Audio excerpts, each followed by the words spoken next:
What is going on, guys? Joey Frowns here, Flex Training Systems. As you guys can see, wow! Thank you for the donation, brother.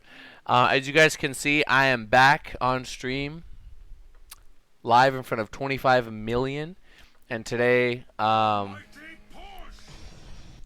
gonna talk about backseat coaching. What is backseat coaching? Backseat coaching is we'll reference backseat driving. It's like when you have a driver and they're trying to focus and concentrate.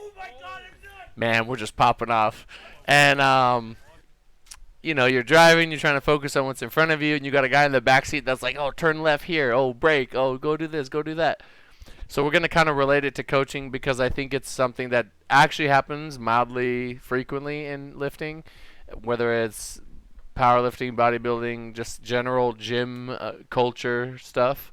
And I think the people that are doing it don't actually realize what they're doing when they're doing it.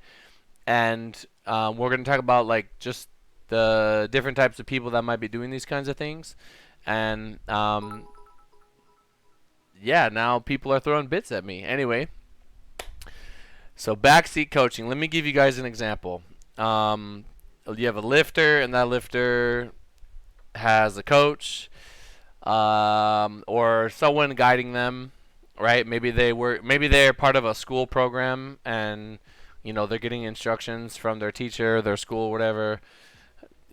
And maybe they have a personal coach. Someone's helping them with their lifting, right? When they have specific instructions on what they're supposed to do, and while they're out on their own, and that person's not around, you have another foreign person, just a random person that's there, and they're kind of giving unsolicited advice, right? They're just they're coming in and they're telling you how to lift, and you didn't ask them. So there's a lot of different examples of that. For whatever reason, a lot of dudes think it's it happens to my girls all the time. My girls will be alone in a gym training somewhere, and a random dude will come up to them and be like, you shouldn't arch too much on bench, or you should squat this way or deadlift this way, or they'll just unprovoked provide their feedback as if they are this all-knowing, knowledgeable figure, and this person just absolutely needs their help. But what they aren't considering is that the person they're going out of their way to help probably, it's possible that they already have someone helping them that they're paying for, right? I think it's very difficult to do this in a truly considerate way without coming off as just a D-bag. You know what I mean? And most people, when they go to the gym to train, they don't want to be bothered. They don't want to be talked to. They don't want to be approached or whatever. If you're someone that you've met a couple times and you guys started talking, it's a little bit friendly. Maybe the ice is already, you already broke the ice. You could do it, but I just wouldn't advise it. Because you can make the other person feel uncomfortable, and the way that you come off is it's just not good, right? You don't want to be going out of your way. Thank you for the tier 1 sub, brother. You don't want to go out of your way to just tell people how to lift when they didn't ask you, right? Now, how does this relate more to what I fucking get pissed about, right? So obviously Flex Training Systems has grown tremendously. I have 6 coaches that work under me, 7 if you want to count Tina, and then sometimes you have little factions that try to form that aren't officially affiliated with Flex, but they buy Flex shirts. They try to coach lifters. Maybe they have 2 or 3 clients, whatever. And you just it trickles all the way down, right? And I'll hear about one of my coaches has a lifter in a gym, and that lifter is lifting, and they're doing good, but that gym will be very, very adamant about that lifter trying to pay them for some sort of coaching service or a program, or they want them to work with them or something. Just being completely disrespectful to the fact that that lifter already has guidance and doesn't need help in that area. Now, there's a couple things that are going on here. One, that person could literally just straight up be a trash human being and just trying to steal someone or poach someone. My philosophy is kind of if someone didn't realize the value that you brought to the table while you worked with them, then it's better that they go. Let them leave. Don't try to get someone to stay that was gonna leave anyway. I don't even want. If I even hear like a little bit of that, I just tell people to go. I just don't want it. Um, with me personally, like if they're even considering it, just go. Just I don't have time for you. I want people to be here. I want people here that are gonna like, they want to be here. They see the value that we bring to the table. Thank you so much for the follow or for the sub. Um, right? So if this person is unaware, like either way, the person trying to poach or steal the person, they're just shitty because one, if they don't know that you have a coach, they come off as like a douchebag. Two, if they do know that you have a coach, well now they're just straight up being fucking disrespectful. You know what I mean? Because they know that you're already getting help and you're trying to butt in. Um, Let me guys give you some of my experience when I used to coach people in commercial gym or train people in person. Doesn't matter if it was a private client at Gold's Gym or I was at 24 Hour Fitness or LA Fitness or whatever. I would always, even if it was like my fellow trainer working with someone, and I saw them doing some wild shit, like legit, like wild shit that was gonna get them hurt. Like you never, ever, ever interrupt the session to correct them. Ever, you just can't do it because you're gonna throw your colleague under the bus, right? It's very disrespectful to them, and two, like that client may not take it the right way, and you might just look like an idiot.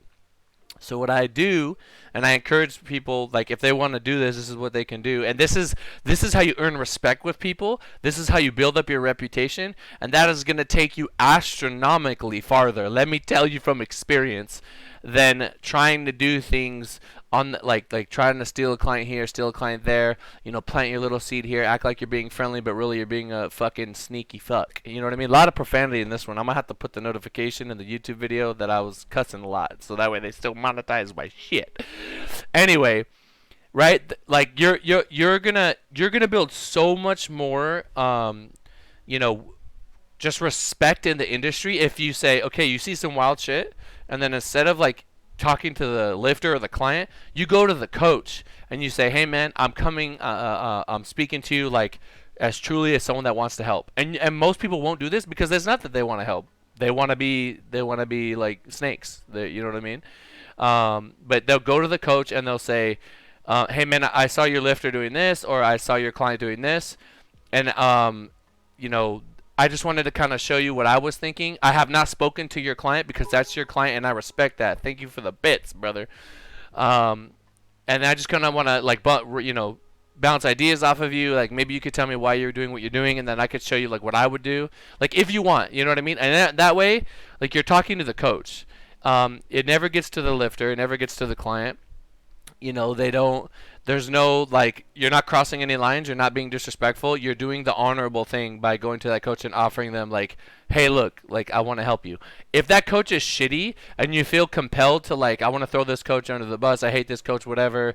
Like I want to steal this lifter because I don't believe in this coach, whatever. One, you're shitty for wanting to steal. Two, everything will sort itself out in the end. I can tell you as someone that's been doing this for many, many years, the market will decide. The market will choose who rises to the top. Everything will solve itself. And if that person is shitty, their clients are going to tell people that person sucks, right? It's going to spread. People are going to know they suck, and they're just not going to be successful. You don't have to like actively try to go out of your way to do anything. I never try to like burn anyone down or talk bad about anyone or anything like that. Let them find their own way. It's you never want to try to like dim someone else's light so that yours shines brighter. You want to just be like the brightest star in the sky, if that makes sense. So I think, and it takes a special type of person to really like want to help, not look at it like if there's any kind of personal gain, and really just kind of communicate from trainer to trainer, from coach to coach, whatever, and provide some feedback. Again, nobody asked you, right? So like you're taking a risk by doing that. That coach may take it the wrong way. Their ego might be hurt, whatever. But you don't see me like going around. I don't even like to talk about like what I don't like to talk about like the methods we do here unless they want to learn. The people that pay for the workshops, they're paying to be there. They want to learn about it, right? Speaking of workshop, this Sunday at 12:30 Los Angeles time, I think I have like a couple more spots. Maybe I don't know. Maybe they're full already. If I check my email, someone like I'm just letting you guys know. I'll leave the inquiry thing down below. But we've got another one coming up Sunday. Those people pay to be there. Those people want my opinion. They want to hear what I think. They're literally paying to get a deeper look into programming. They're paying to get a deeper look into how we do things, right? So I have no problem helping them, and I know and telling them the way that I think and do things. Oh my God, I'm done. Thank you, Remy. What's good, Remy? Because they want to be there, right? They're literally telling you, hey, I'm willing to pay you money to listen to what you have to say. And there are some people, somebody way back used to tell me he would go up to trainers in the gym that he thought were like doing the right thing, and he would like try to pay them so that they would tell them their secrets or whatever. And that's different because you're being asked now that people are actually wanting to hear from you. And it's weird because like on social media people just put information out, and that's kind of a way to do it too because no one's asking, but it's there and you're not really coming at anyone directly, so it's a way of kind of getting your message out without like hey, let me force this message onto you. You know what I mean? I know you didn't ask for it, but here you go. You get what I'm saying? So that's a dynamic, a little trinamic, whatever you want to call it, between like two trainers and a client or whatever, where instead of interrupting the session and like just throwing that trainer under the bus right there, you're kind of doing it the right way by like talking to that trainer one on one. If you really care and you really want to help, right? Most people aren't going to do that. And maybe the person that is doing this, trying to be a backseat coach or whatever, they don't care. They actually don't like the other coach and they want to steal the person, and then they're just shit. You're just a shit person. You're not gonna make it. I don't know anyone in powerlifting. Actually, you know what? I'm not even gonna say anything. Okay. So examples. I give you guys examples. Why it's bad. I think we kind of went over that. Again, the lifter may not be asking for it. The coach maybe might take it the wrong way. It's kind of risky to do, right? That's why I just kind of let people do their thing. Nobody really talks about this in the industry because I don't know. I really don't know why. It's like I kind of get it. I think when something's weird or awkward, once you like kind of put it out there and you kind of explain, something that is going on that people aren't really talking about, maybe it becomes more to light, becomes more of a valid conversation. Yeah, story time. I think I kind of told you guys. Let me think. Is there any stories that I want to share? Yeah, it was pretty much just me working at commercial gyms and seeing wild shit and like genuinely feeling compelled that the client was gonna get hurt, and then telling the trainer like, yo, when they do this movement, like make sure that they do this because you're literally gonna hurt them. You can take it or leave it, brother. You take it or leave it, but you're my boy, and I want to tell you, I'm not gonna talk to your client. I don't do that. I don't recruit people. I don't try to steal people. I don't do none of that stuff. So there's that. And then if you are somebody that does feel compelled to kind of like go out of pocket and like oh my God, I'm done. Thank you for the follow, and like interject or just kind of force yourself in, take a step back first. Think about, okay, if I'm about to do this, am I intruding? Am I stepping on somebody else's toes? Am I being disrespectful? What are the repercussions of doing this? Let's say that lifter actually like they like your advice, or maybe they want to be a part of your social circle, and then they end up leaving because of it. Now you've created this situation where the other side is going to see you as someone that's like stealing, you know what I mean?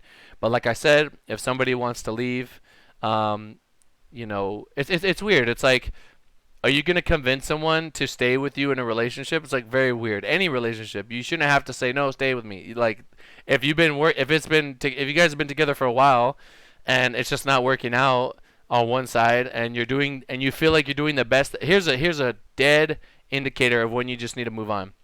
If you feel like you're going above and beyond, right? You're doing everything that you can to provide an amazing service, to be an amazing partner, or be an amazing friend, whatever.